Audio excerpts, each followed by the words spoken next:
Dean Rogers. I'm with the Rogers Revue. Hello, Goran. Hi, Dean. Lovely to meet you. Great to meet you too. And it's amazing. This was a good film. Spooked me a couple of times, so thank you very much for Nightmares to Come. so, so tell us about not only writing You Won't Be Alone, but directing as well. Where was the genesis of writing this film? Well, I normally tend to write relationship drama, like very small, intimate films. And I thought partly it was out of necessity. I was always tended to do like DIY short films on my camcorder, essentially. So I thought I wanted to write something that didn't have any boundaries. It was just pretty much a dream up a whole story without thinking about it.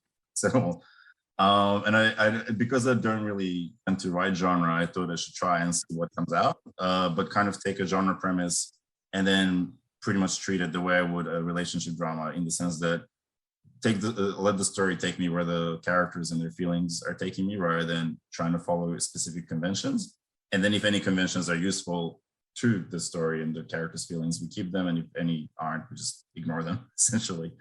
And then horror was the first genre I kind of thought to do, because I feel like there is a supernatural element that is transporting, but a lot of it is still very grounded in real day-to-day life, in the way that I still wanted the story to be. I tend to mainly write from female perspectives, because they have my brain closer than other ones. And so instinctively, in that context, I thought the story should be about witches, because it just felt like a natural kind of, I think it was like, it's all a very instinctive process. Everything I'm describing is just now putting words to something, just, comes out as word vomit on my laptop, essentially. And then I just took that premise of women who were always traditionally accused of witchcraft, accused of taking the shape of another human being or an animal. And I thought, if you could do that, I mean, what a fascinating way of looking at life and looking at humans, kind of outside it, but you can enter and live it from experience it from different angles.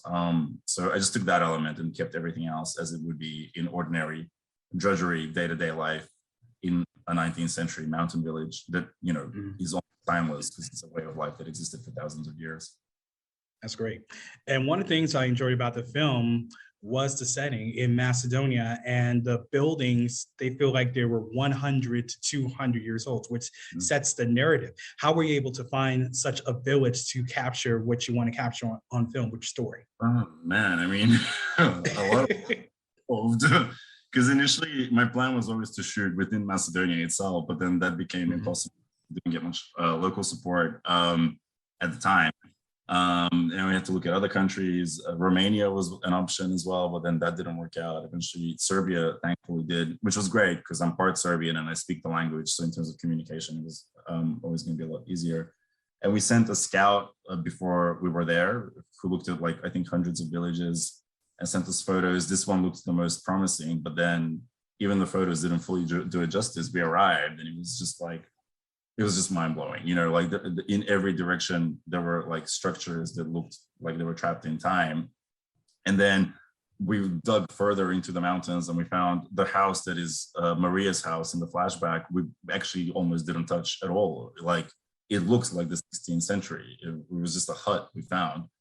And it happened to be owned by the same man who owned 3 other houses in the village. This village, by the way, now has no residents aged under 65. So in terms of it's really common across all of Eastern Europe. There's all these villages that now only have 30 people living in them, if at all. A lot of the time there's no one. The population ages out and dies, and there's some kind of ghostly remnants of it. In this case, at least, there's a little life still in there, because the residents were beautiful in terms of both very welcoming, and also they came on board the crew, because as much as we found existing structures, there still were things that we had to adjust, on almost every, apart from that one house I mentioned, every other building and path and road still needed us to kind of shape it a little bit. And our production designer, Bethany Ryan, was very strict about doing things in a way that felt organic to this world. And she brought locals on, men and women in their 60s and 70s, to create a lot of the structures and the props with local materials in exactly the way it would have happened in the 19th century, because it's the only way you can do things that don't stick out against the backdrop we already found. in place. So yeah, we were very lucky because I mean, I don't know how you can find a place like that. And also, I tend to normally do contemporary dramas and shoot them in a very style, in an improvisational nature, and like in 360-degree spaces on set.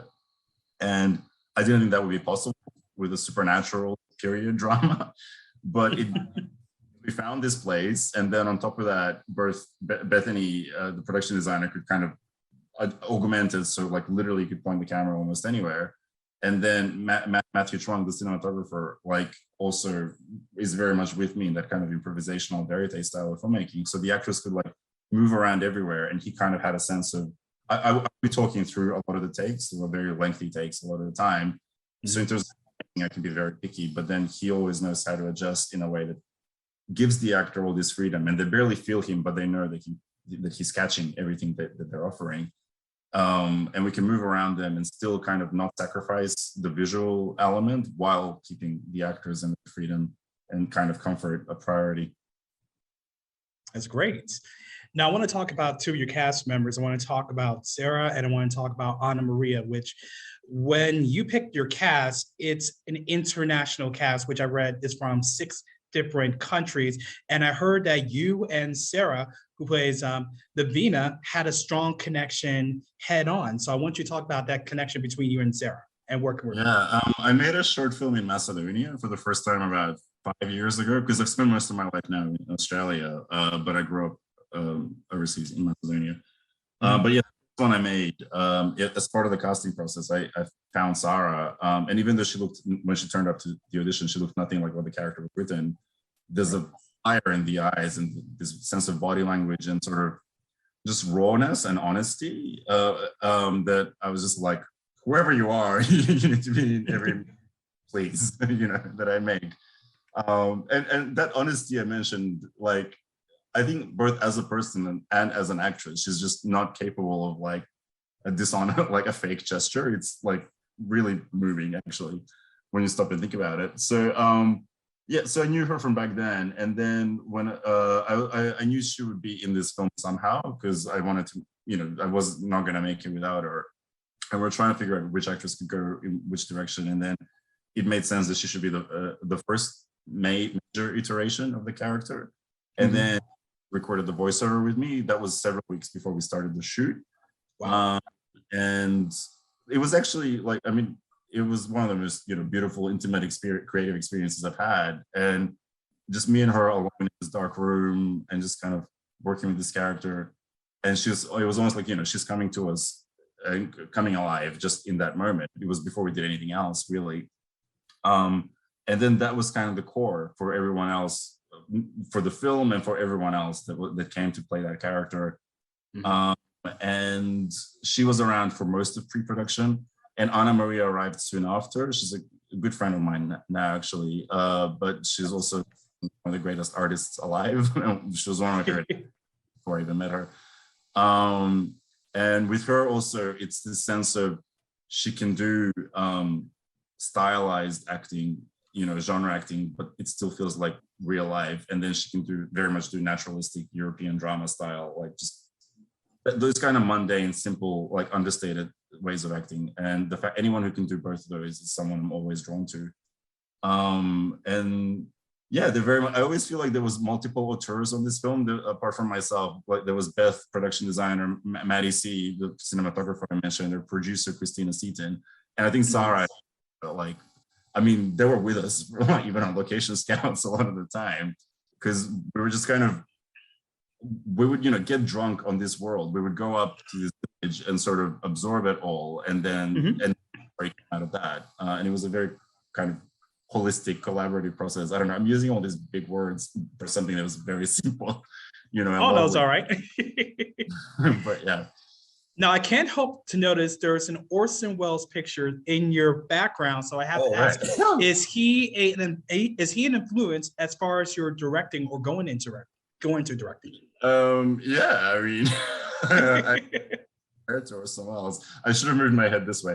The Story Amos and Joni Mitchell as well. They're also an influence, but indirectly, I guess. Yeah, I mean, my favorite filmmaker. I literally was trying to angle this computer, so I have like the fewest books behind me, but that was away from.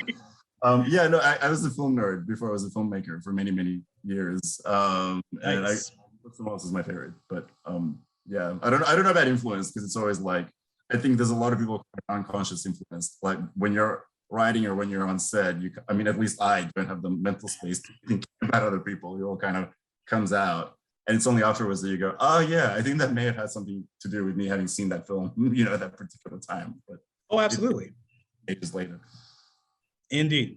Now, when it came to writing the story and coming up with Anamaria's character, Maria, and to see her in that full bodysuit as the creature for the first time, did you have any idea of how the character Maria is going to look like? And when they put it together, you thought, this is the right thing, or this is beyond my imagination? This is exactly what I'm looking for, but it went beyond what I was thinking about.